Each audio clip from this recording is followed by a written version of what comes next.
9장. 흙의 고집, 불의 예고. 아침 햇살이 장독대의 옆면을 따라 바르게 흘렀다. 우진은 맨발로 흙을 밟았다. 밤새 성긴 바람이 지나간 자리마다 모래가 얇게 포개져 있었고 발바닥이 그 층을 한 장 한 장 읽었다. 사부가 담장 그림자에서 걸어 나왔다. 오늘은 흙의 고집을 배운다. 고집이라면 흙은 스스로 달라지지 않는다. 달라지려면 오래, 아주 오래 같은 손길을 받아야 한다. 그 게으름과 끈기가 길을 오래가게 한다. 사부는 마당 한가운데에 4개의 돌을 규칙 없이 놓았다. 둥글지도 곧지도 않은 돌들. 이 돌들을 곱게 보이도록 배치해라. 다만 손은 쓰지 않는다. 그럼 무엇으로? 숨과 발. 우진은 돌 사이를 천천히 걸었다. 여는 숨이 길어질수록 흙이 발을 밀었고 닿는 숨이 깊어질수록 발이 흙을 눌렀다. 몇 번의 왕복 끝에 돌들이 서로를 향해 미세하게 기울었다. 흙의 구덩이가 한 곳에 더 깊어지고 다른 곳은 덜 깊어졌다. 돌은 스스로 움직인 것처럼 보였다. 사부가 고개를 끄덕였다. 뭐하느냐? 흙은 억지로는 버틴다. 그러나 오래 걸리면 스스로가 움직인다. 오늘 너의 싸움은 억지가 아니라 오래 걸림이다. 그때 소녀가 들문을 밀고 들어왔다. 손에는 새로 엮은 얇은 발이 들려 있었다. 장터에 깔려고 만든 건데 사부님 말처럼 오래 걸리는 걸로 만들었어. 줄과 줄을 촘촘히 안 엮고 일부러 느슨하게 남겨두었지. 그녀가 발을 내려놓자 가장자리가 스스로 말렸다가 천천히 펴졌다. 우진이 웃었다. 이 발은 사람 발이 많아질수록 더 반듯해지겠구나. 응. 소녀의 눈동자가 햇빛을 살짝 머금었다. 여럿이 오래 걸으면 제멋대로도 규칙이 되거든. 사부가 장터 밖 북동쪽 언덕을 가리켰다. 거기로 간다. 거기엔 흙의 고집이 너무 세서 길이 막히는 자리가 있다. 누군가 그 막힘을 이용하고 있지. 셋은 언덕길을 올랐다. 언덕 너머엔 오래된 돌무지가 늘어서 있었고 그 사이로 좁고 고든 길이 강처럼 흘렀다. 길 중간중간 흙의 덩어리가 바람에도 미동 없는 둔덕을 이뤘다. 여인이 약속대로 합류해 목봉을 들고 섰다. 어젯밤 회색 겉옷의 발이 여기서 여러 번 끊겼다. 그녀가 돌을 가리켰다. 끊긴 자리는 흙이 이겼고 이어진 자리는 사람이 이겼다. 사부가 얕게 미소를 지었다. 흙의 고집을 꺾으려 한 자가 있구나.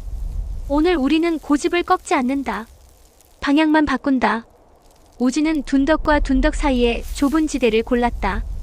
발로 흙을 억지로 밀지 않고 돌아다니며 조금씩 눌렀다.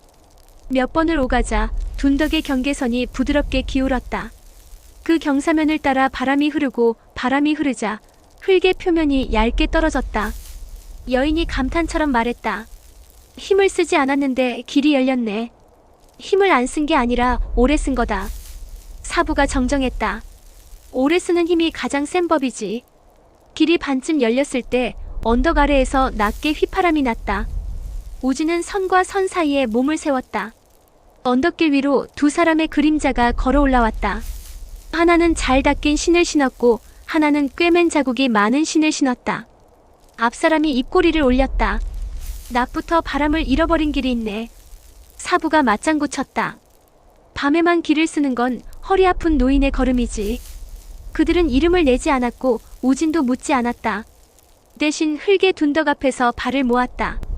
앞사람이 발끝으로 둔덕을 툭 건드렸다. 이 고집. 그가 빈정거렸다. 늘 문제야. 고집덕에 집이 세운다. 우진이 담담히 말했다. 너희는 오늘 고집을 꺾고 싶고 나는 오늘 고집을 빌리고 싶다. 그 말이 끝나기도 전에 앞사람은 허리에서 얇은 막대를 꺼냈다. 막대의 끝에 달린 작은 구슬이 햇빛을 받아 반짝였다. 구슬이 얇은 울음을 냈다. 그 울음이 둔덕의 표면을 긁었다. 흙이 가루처럼 부서지며 길 아래로 쓸렸다. 여인이 목봉으로 바람을 가르듯 휘둘러 그 가루를 한쪽으로 몰았다. 우진은 즉시 발을 옆으로 옮겨 둔덕의 경계가 무너지지 않게 선을 그었다. 둔덕은 부서지지 않고 모서리만 둥그러졌다. 앞사람의 미간이 좁아졌다. 돌을 부수려 했더니 길이 돌렸다. 사부가 낮게 말했다. 고집을 거꾸려 들면 고집은 더 선다. 고집의 옆구리를 긁으면 고집은 스스로 모양을 바꾼다. 그 순간 뒷사람의 손이 움직였다. 허리춤에서 가느다란 실꾸러미가 풀렸다. 실은 먼지 같기도 거미줄 같기도 했다. 바람과 흙 사이에 가로놓이자 발목이 먼저 그것을 알아차렸다. 사부가 눈을 가늘게 뜨더니 아주 짧게 속삭였다. 실이다. 우진의 등줄기를 얇은 서늘함이 스쳤다. 어젯밤 배운 이름 뒤에 오늘의 이름이 덧붙었다. 바늘과 실. 그가 아주 낮게 말했다. 실은 눈에 거의 띄지 않았다. 대신 걸렸다. 길이 조금만 서두르면 엉키고 조금만 굼뜨면 붙잡혔다. 여인이 발끝으로 실의 결을 찾아냈다. 목봉 끝으로 살짝 들어올려 햇빛에 비추자 묘하게 젖은 광택이 돌았다. 소금물에 적신 실. 우진이 숨을 짚었다. 낮에 감사에 엉기는 끈. 앞사람이 한 손을 들어 실을 끊으려 했다. 그러나 뒷사람이 먼저 고개를 저었다. 끊지 마. 그가 처음으로 입을 열었다. 목소리는 낮고 길었다. 끊어진 실은 아무데나 붙는다. 덜 풀어져야 사람들이 모른다. 우진은 그들의 말을 듣고도 선을 지우지 않았다. 대신 흙의 둔덕을 조금 더 오래 밟았다. 돌리지 않고 밟았다. 발바닥에 열이 흙을 데웠다. 데워진 흙은 실을 싫어했다. 실이 흙에서 미세하게 떠올랐다. 여인이 그 타이밍을 놓치지 않고 목봉으로 실을 한 옆으로 쓸어 옮겼다. 실은 끊어지지 않았지만 제자리에서 벗어났다. 길은 좁아졌으되 지나갈 수 있었다. 앞사람이 혀를 찼다. 너희는 늘 오래 걸리게 만들지. 오래 걸리면 숨이 길어진다. 우진이 답했다. 숨이 길어지면 눈이 돌아온다. 그들 둘은 오늘 싸우지 않았다. 대신 멀찍이서 둔덕을 한 번씩 훑어보고 실을 다시 감아갔다. 가는 실이 빛에 부서지며 사라졌다. 사부가 마지막으로 흙 한 줌을 집어 자신의 손바닥 위에 올렸다. 고집은 빌렸다. 이제 내려가자. 그의 손바닥 위에서 흙은 떠나지 않았다. 손을 뒤집어도 흩어지지 않고 송금의 홈에 모여 있었다. 오래 걸림의 흔적. 장터에 돌아오자 소녀가 낮에 발을 깔고 있었다. 사람들의 발자국이 얕게 찍히자 발에 말렸던 자리들이 서서히 펴졌다. 그녀는 우진을 보며 천천히 웃었다. 오늘 길은 많이 느렸지.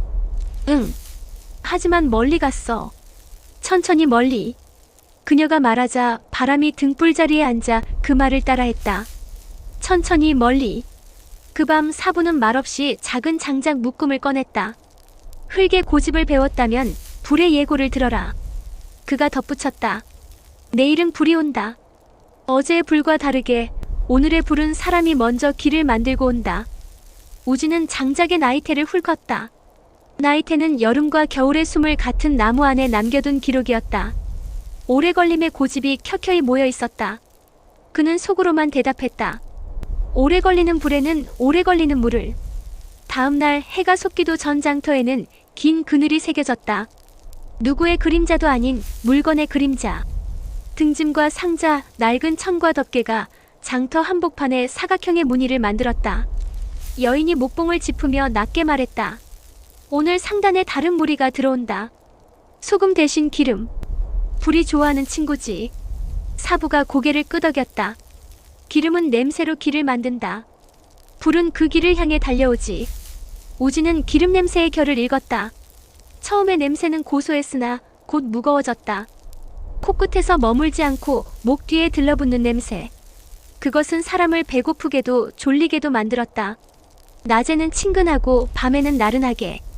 우진이 스스로에게 말하듯 중얼거렸다. 나른한 틈을 불이 파고들 거야. 소녀는 장터의 등불 심지를 갈았다. 심지를 짧게 자를게. 불꽃이 낮고 넓게 타면 한 곳으로 몰리지 않으니까. 우진이 고개를 끄덕였다. 그리고 등불 두 개를 나란히 걸지 말고 서로 어긋나게 걸어. 빛이 겹치면 그림자가 진해져. 오늘은 그림자를 얇게 만들어야 해. 정오쯤 기름 수레가 들어왔다. 수레꾼은 허리를 굽혀 인사를 했고 상자는 모두 밀봉되었다. 표면의 문양은 낯설었지만 마지막 칸의 빈틈은 또 보였다. 우진이 물었다. 오늘은 누가 오나? 수레꾼이 어깨를 으쓱였다. 모른다네. 우리는 기름을 옮길 뿐. 그의 눈이 살짝 옆으로 흔들렸다. 모른다는 사람의 눈은 위로 흔들리고 아는 사람의 눈은 옆으로 흔들린다. 오늘은 아는 쪽이었다. 사부가 조용히 선을 그었다. 장터 한복판, 사람의 발이 가장 많이 오가는 자리를 피해 그 주변을 아주 넓게 둥글렸다. 둥근 선의 바깥쪽에 작은 구멍 2개를 텄다. 불길이 오면 넓게 퍼지게 만들어라. 한 곳으로 몰리면 기둥이 무너진다. 사부의 말에 여인이 고개를 끄덕였다. 그녀는 물동이와 젖은 보자기를 등불 아래 길 모서리마다 놓아두었다. 소녀가 등불을 한번 들어 올렸다. 불꽃의 가장자리가 낮게 떨었다가 안정됐다. 해가 기울면서 장터의 공기가 보이지 않는 손길에 쓸리는 것처럼 바뀌었다. 사람들의 말이 부드러워졌고 발이 느려졌다. 기름 냄새가 우리의 뒤통수를 눌렀다. 그때였다. 북쪽 창고 쪽 골목에서 연기가 얇게 올라왔다. 불이 붙은 게 아니라 불이 연습을 하는 냄새. 우진이 먼저 달렸다. 골목의 한가운데 누군가가 기름을 살짝 흘려둔 자국이 있었다. 기름은 돌 위에서 돌아다니며 아주 얇은 막을 남겼다. 그 위에 불씨 하나가 떨어지면 길이 된다. 우진은 손끝으로 기름의 흐름을 거슬렀다. 숨결의 선이 기름막과 만나자 기름은 선을 타고 옆으로 흘렀다. 불씨가 있었다면 옆으로 비껴갔을 것이다. 여인이 뒤에서 젖은 보자기를 던져 그 흐름의 끝을 가렸다. 사부가 낮게 말했다. 연습은 예고다. 진짜는 장터 중앙에서 온다. 말이 끝나기도 전에 장터 한가운데서 짧은 비명소리가 났다. 수레의 축이 일부러 부러졌다. 기름 항아리 하나가 전복되며 바닥을 굴렀다. 항아리의 입구는 꼭 막혀 있었지만 막는 틈새에 길게 배어있던 기름이 표면에 번졌다. 바늘 같은 불씨가 공중을 툭 지나갔다. 아니, 툭 지나가듯 보였을 뿐 사실은 누군가의 손가락에서 튀어나간 빛이었다. 우진이 팔을 뻗어 선을 둥글렸다. 둥근 선의 한 구멍으로 기름의 흐름을 끌어들였다. 기름이 고였고 여인이 준비한 젖은 보자기가 그 위를 깔았다. 보자기에서 수증기가 올라오며 불씨를 억눌렀다. 2번째 불씨가 날았다. 이번에는 등불 쪽이었다. 소녀가 등불을 살짝 들어 올리고 심지를 더 짧게 잘랐다. 불꽃이 더 낮아지고 둥그러지자 불씨가 붙을 자리가 사라졌다. 3번째 불씨는 높은 지붕에서 장터 중앙으로 떨어졌다. 사부가 그 순간 손을 탁 치며 공기를 낮게 울렸다. 울림이 지붕과 바닥 사이를 왕복하며 불씨의 궤도를 반치 옆으로 밀었다. 불씨는 항아리 바깥의 물자리에 떨어져 촛농처럼 소멸했다. 사람들이 숨을 몰아쉬었다. 수레꾼은 무릎을 꿇고 연거푸 절을 했고 파견무사의 여인은 지붕을 향해 뛰었다.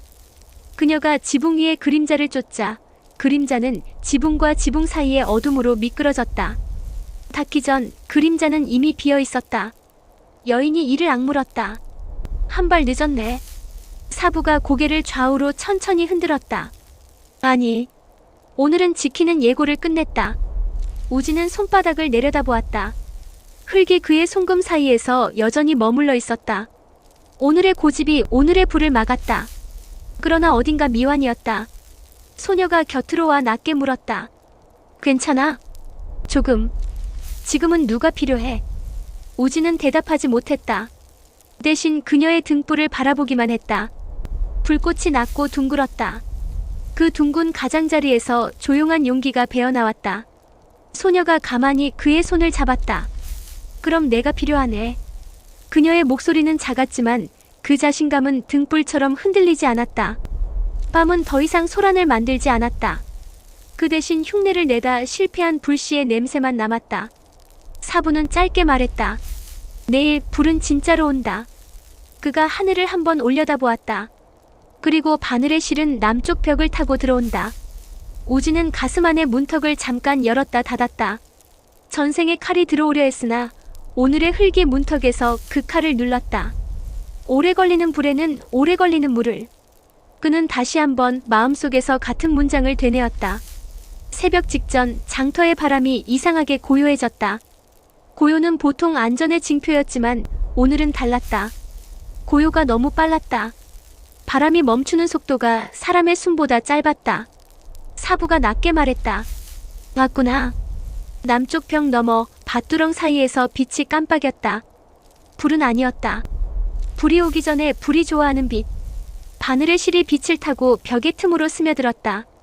여인이 남쪽 벽으로 뛰었다. 우진은 서쪽 골목에 섰다. 소녀는 물을 든 두 개의 주머니를 허리에 메고 등불 심지를 한 번 더 깎았다. 사부가 장터 중앙의 둥근 선에 서서 두 손을 펼쳤다. 오늘은 내가 중심을 묻고 나는 가장자리를 돌린다. 알겠습니다. 첫 불씨가 골목으로 들어왔다. 실을 타고 온 불씨는 물처럼 흘렀다. 우진이 선을 세로로 긋지 않고 지그재그로 꺾었다. 불은 직선보다 꺾임을 싫어했다. 불씨가 꺾임에서 잠깐 머뭇거리는 동안 소녀가 옆에서 물을 흩뿌렸다. 물방울이 선의 모서리를 따라 굴렀다. 두 번째 불씨는 등불을 노렸다.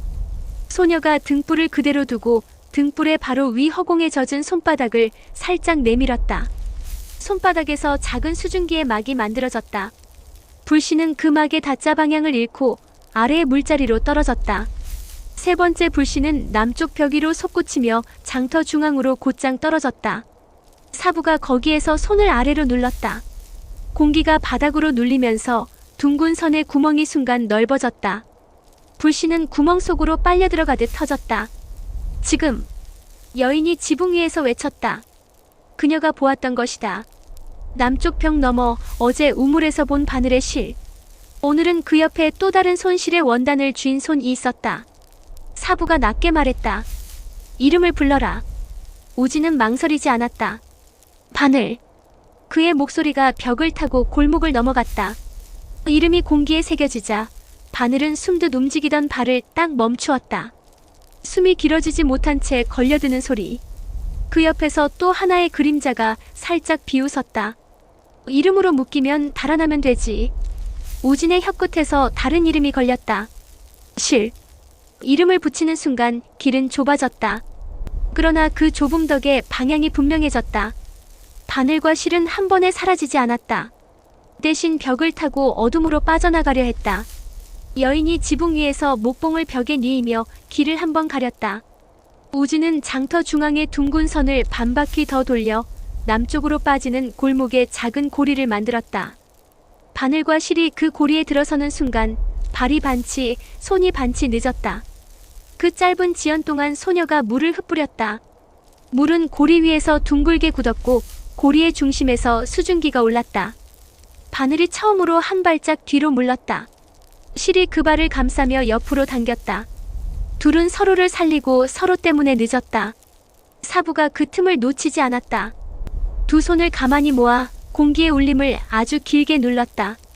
울림은 소리 같았고 들리지 않는 북 같았다. 울림이 벽을 타고 바늘과 실의 등으로 내려앉자 둘은 동시에 숨을 한 번 잃었다. 그러나 그뿐이었다. 그들은 도망쳤고 오늘은 붙잡을 수 없었다. 잠깐의 정적 뒤 장터에서 박수 소리 같은 안도의 숨이 터졌다. 불은 일어나지 못했다. 기름은 넓게 퍼지지 못했다. 실은 끊어지지 않았지만 오늘의 길에서는 빛을 잃었다. 사부가 손을 내리며 말했다. 이제 너의 마음에서 돌아나가라. 우진은 눈을 감지 않은 채 가슴 앞 허공에서 문턱을 천천히 닫았다. 오늘은 이름을 불렀다. 내일은 이름을 지워야 한다. 그렇다. 사부가 미소를 얇게 지었다. 지우는 건 있는 게 아니다. 다른 이름을 찾아주는 일이다.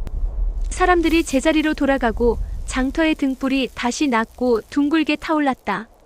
여인이 지붕에서 내려와 목봉을 세워두었다. 너는 이름을 잘 부른다. 그녀가 담담히 말했다. 그러나 다음엔 더 어려울 거다. 실은 서로를 잊는 걸 잘 안다. 그래서 오래 걸릴 거야. 우진이 피식 웃었다. 오래 걸리는 일은 내가 잘해. 소녀가 우진 곁으로 와 그의 손등을 손바닥으로 덮었다. 오늘은 말했다. 돌아오면 나를 먼저 찾아. 우진이 고개를 돌렸다. 그녀의 눈동자는 등불을 품었고 등불은 흔들리지 않았다. 알겠어. 그는 아주 짧게 그러나 분명하게 대답했다. 그 밤 우진은 등불 아래에서 장작의 나이테를 새삼오래 들여다보았다. 나이테의 어두운 고리와 밝은 고리 사이에 칼의 숨과 길의 숨이 번갈아 박혀 있었다. 그는 칼의 숨을 손에서 내려놓고 길의 숨을 발바닥으로 내렸다. 문턱은 흔들리지 않았다. 불은 오지 않았다. 그리고 아주 멀리 숲의 어둠에서 바늘이 낮게 웃는 소리가 한 번 났다가 사라졌다. 실이 그 웃음을 꿰맨 듯 소리는 오래 남지 않았다. 오지는 속으로 다음을 준비했다. 내일은 불이 아니길. 그래도 오면 오래 걸리게. 구장은 이렇게 닫혔다. 불은 예고에 그쳤고 이름은 불렸으며 길은 조금 더 단단해졌다. 그리고 로맨스는 장터 등불 아래 한마디의 청으로 다시 한 뼘 가까워졌다.